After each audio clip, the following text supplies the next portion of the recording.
I decided that I wanted to stop being anonymous and just put myself out there for anybody else who's been victimized. I didn't know if I could finish this story. The initial interview's audio, captured with my iPhone, felt almost unusable, and for months I struggled to find a powerful conclusion. However, it dawned on me that perfection has no place in journalism.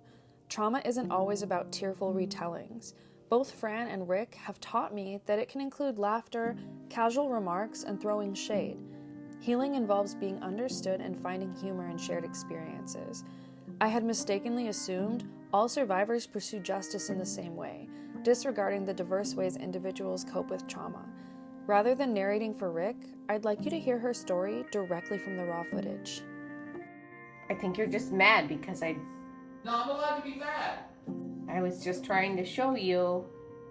A message that you'd sent me before you fuck somebody? No. I'm Rick. My full name is Ricky, but I don't like to go by that at all. So I prefer Rick a lot. One day I just realized, you know what? I'm just Rick. I grew up in Minneapolis, and I've always had pets growing up. Been fostering dogs for the better half of 12 years.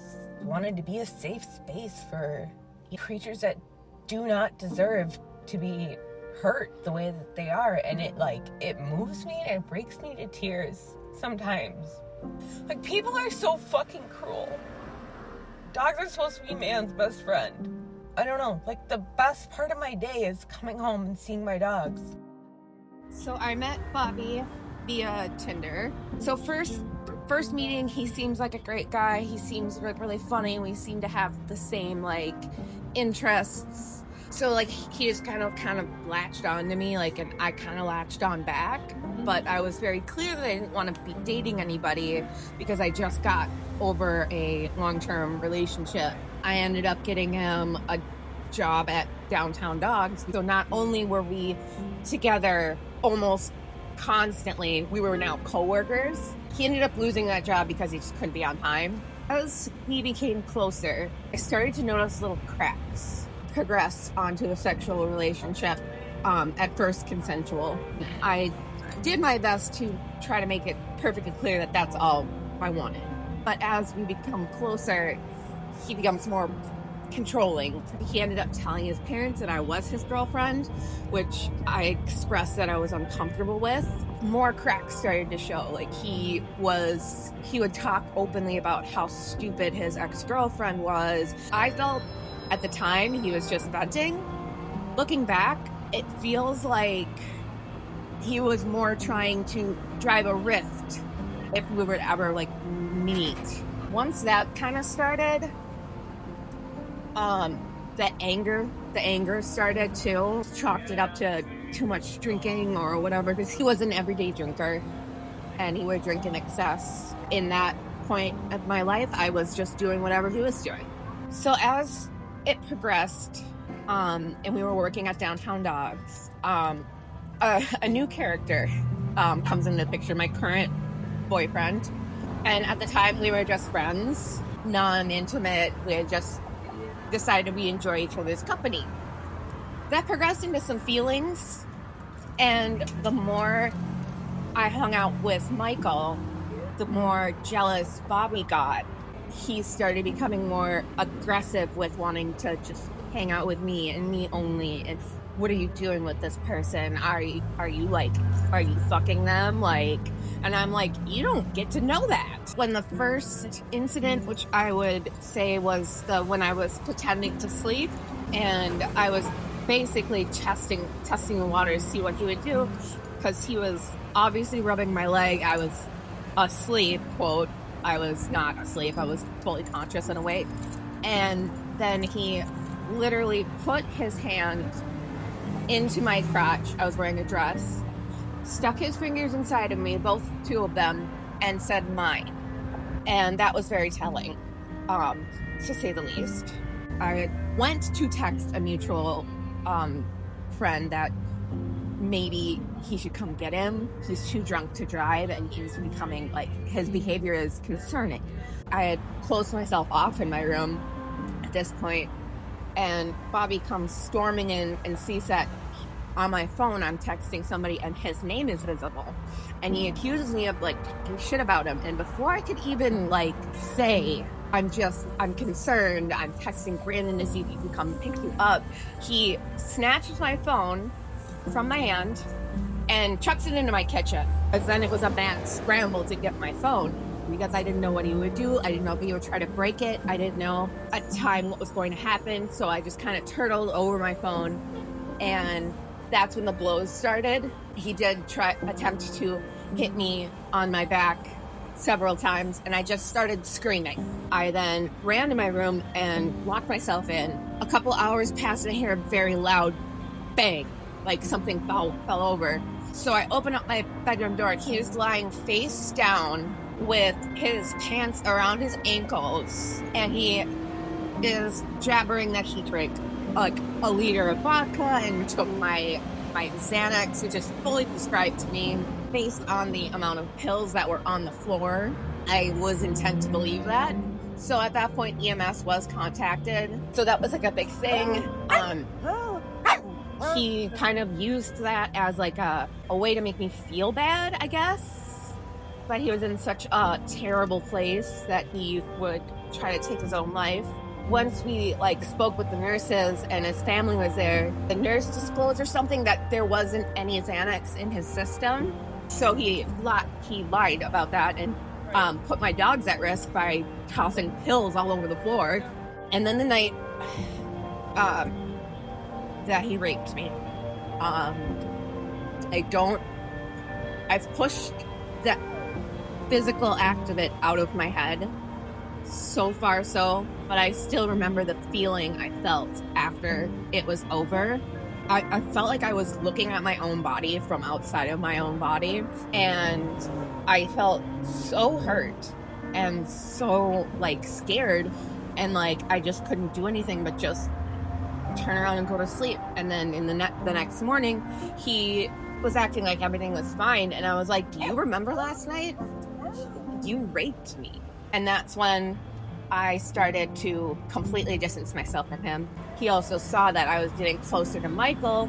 Bobby once came into my house while I was with Michael, and I was making out with Michael, and he got so angry that he threw a bottle of alcohol at us, and it broke my table. At that point, I was like, he's out. He then showed up to my house, and at that point, he wasn't leaving. So I actually had called Michael and Milo to literally bounce him out of my house. That was it. I felt so stupid that I had this person that I allowed get so close to me make me feel so worthless. Did you ever tell friends, or did you tell Michael? I did disclose to a coworker, and I reached out to his ex. We would talk and exchange stories about the times Bobby would be abusive, and we met and we instantly became friends. After sharing her story, Rick mentioned that Bobby's ex, Fran, may be interested in speaking with me. So I set up a FaceTime with the three of us, where Fran and Rick bounced off each other for support as Fran recounted their time with Bobby. Hi, Fran. Oh yeah, let's go over pronouns. What do you go by? I go by they, them. Okay. Oh, here she is. Hi. I'm just trying to get my lighting not terrible. Hi, Rick. Fran had met Bobby in 2007 while the two were in high school.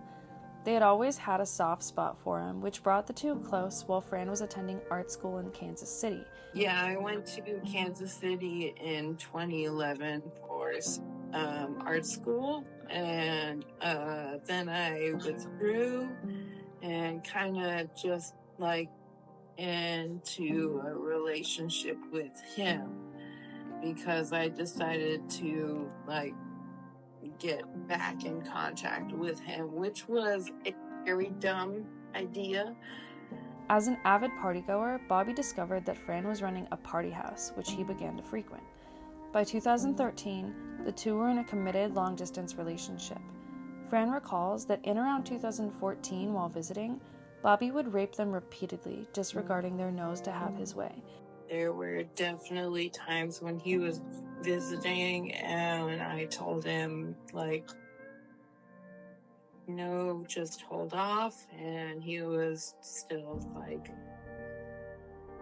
gonna do it anyway. So, you know, that's how man be.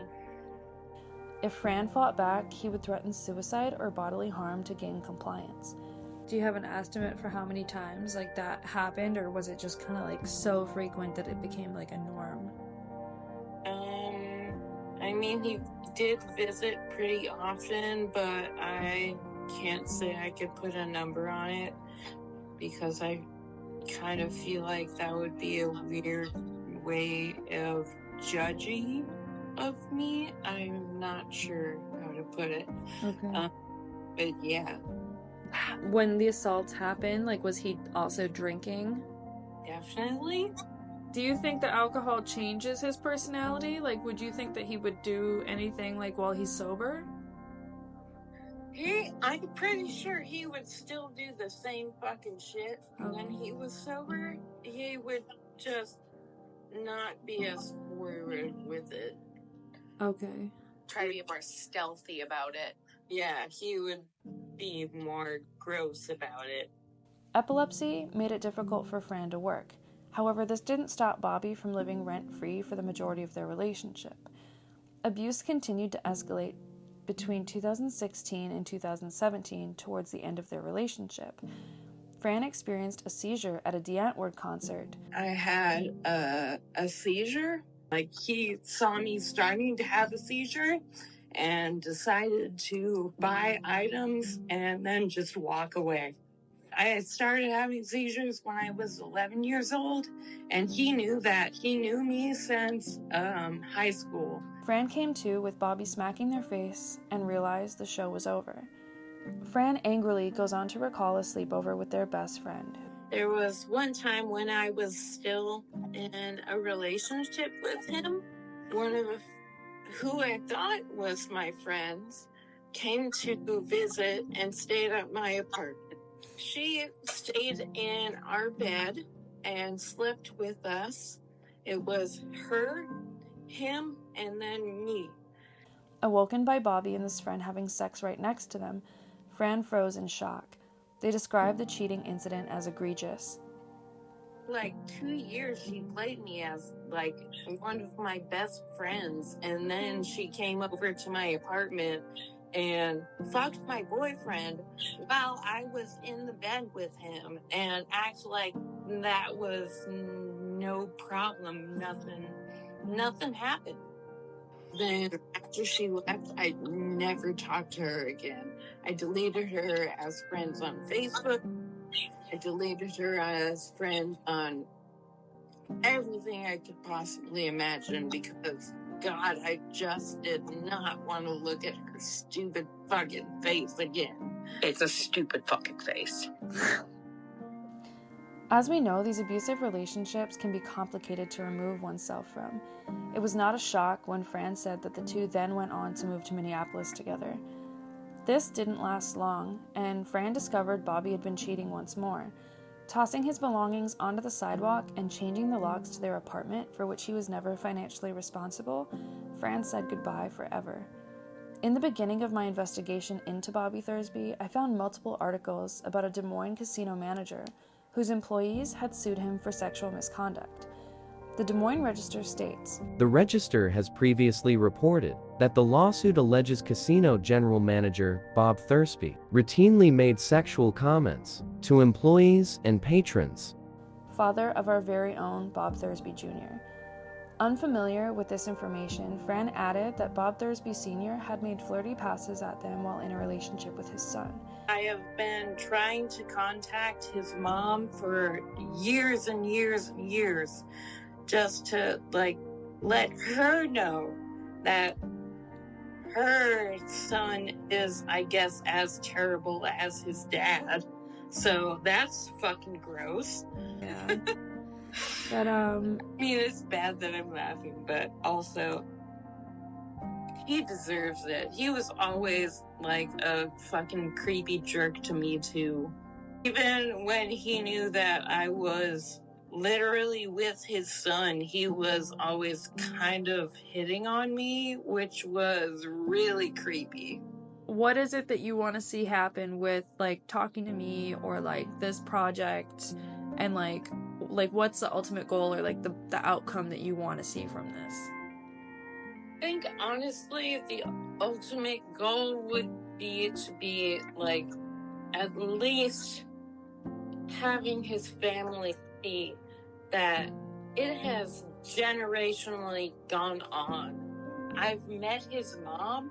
She is such a wonderful person. She's so sweet. I deserve to be around men that are like him. And she does not deserve for her oldest son to be like that. That is terrible. She needs better people around her. Fran persistently attempted to contact Bobby's mother, but she never answered. It raises questions. Does she not know, or is the harsh truth of sexual abuse in their family too difficult to confront? Could she also be a victim? Does this silence perpetuate the cycle of abuse, allowing predators to continue unhindered across generations? All stories have two sides, and I believe that everyone should have a right to defend themselves. So I initiated contact with Bobby, stating who I was and what the allegations were, giving him an opportunity to share his story. But he offered no comment. And now, a final word from Rick. Fuck you, Bobby.